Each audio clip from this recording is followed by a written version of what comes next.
To help them come to grips with a silent world, deaf children should have their handicap spotted as early as possible.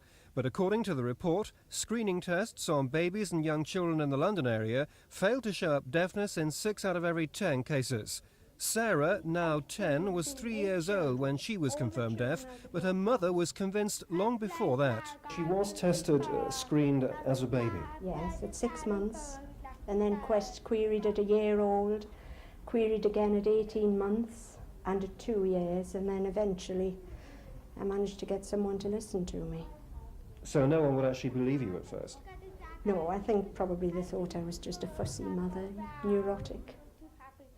Every day lost in diagnosing a deaf child can make its handicap more severe and the problem of teaching it that much greater. It's very difficult to get back to the voice quality one could have achieved had we had them earlier. It's very difficult to make up the leeway. If a child comes into school at 4 having achieved very little in the way of language, he's then 4 years retarded on ordinary children, and we have that to do before we can move forward.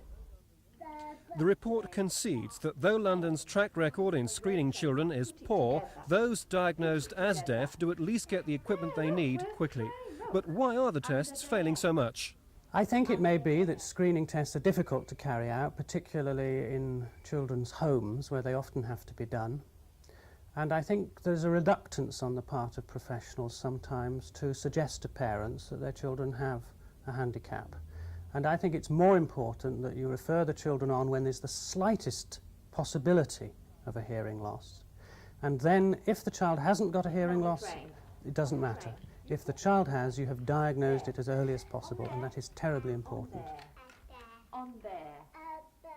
Pull the train.